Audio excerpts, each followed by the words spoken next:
Rain lashed against the windshield as Daniel drove through the deserted country road, his wipers fighting to keep up with the storm. It was late, almost midnight, and his 7-year-old daughter Lily was fast asleep in the back seat, her tiny hand clutching the teddy bear he'd given her on her first day of school. Daniel had just finished a long shift at the auto repair shop. His eyes burned from exhaustion, but some strange pull made him take the long way home tonight. He didn't know why.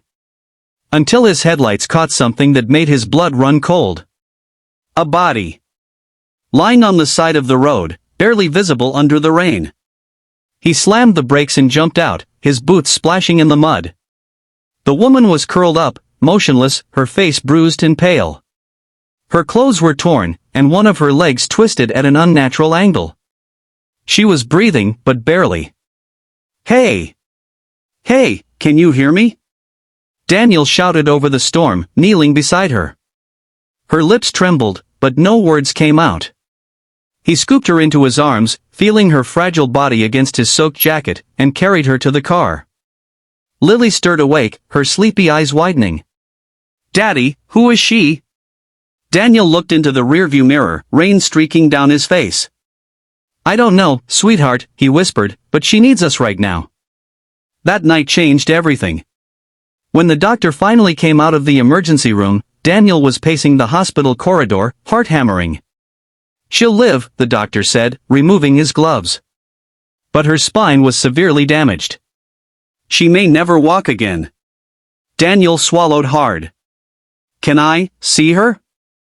The doctor nodded. Inside the small hospital room, the woman lay motionless, her hair matted, face swollen from bruises.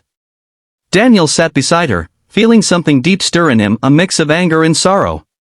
Who could do this to someone? For days, no one came for her. No ID. No visitors. The hospital called her Jane Doe. But Daniel couldn't leave her there alone.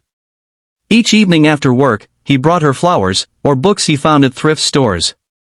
He talked to her even though she rarely responded. Lily began drawing her pictures, leaving them on her bedside table. Slowly, her eyes began to follow their voices, her lips curving slightly at Lily's innocent chatter. Weeks passed before she finally whispered her name. "I'm Emily." Daniel smiled. "Hi, Emily. I'm Daniel. And this," he gestured to the little girl holding a crayon, "is my troublemaker, Lily." Emily tried to smile, but her eyes shimmered with tears. "Why, did you help me?" Daniel looked at her gently. "Because someone had to. And because I know what it's like to feel broken." He never told her that his wife had died in a car crash 3 years ago, that he'd lost faith in miracles since that night. But somehow, helping Emily brought a flicker of light back into his quiet, tired world. Months rolled by. Daniel and Lily became Emily's family when she had none. He helped her with therapy, learned how to lift her from the chair, cooked her meals, and made her laugh again. Slowly, Emily began to open up.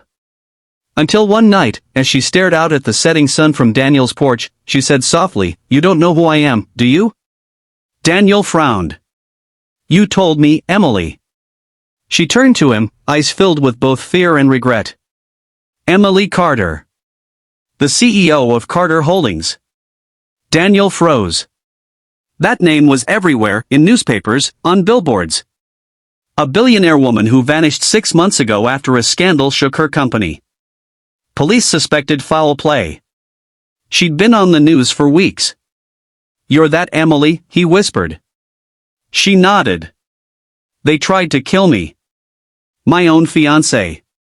He found out I planned to expose him for stealing from the company. He left me for dead." Daniel's world went silent. He looked at her, not as the powerful woman the world once saw, but as the fragile soul who'd found safety in his small, broken life. "What happens now?" he asked quietly. Emily smiled faintly. "I don't know.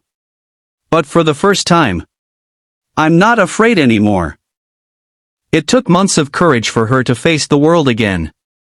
With Daniel's help, she reported everything. The man who tried to kill her was arrested. Her company restored her name, but Emily didn't return to that life. Instead, she stayed.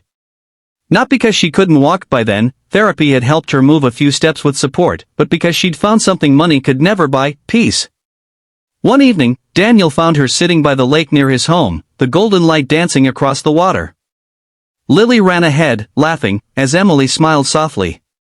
"You know," Daniel said, sitting beside her, "I used to think I was the one who saved you." Emily turned to him, her eyes glistening. "You did." He shook his head, looking at her with quiet warmth. "No, Emily. You saved me." The wind carried the sound of Lily's laughter over the lake. And for the first time in years, Daniel felt whole again, proof that even the most broken roads can lead to miracles when kindness refuses to turn away.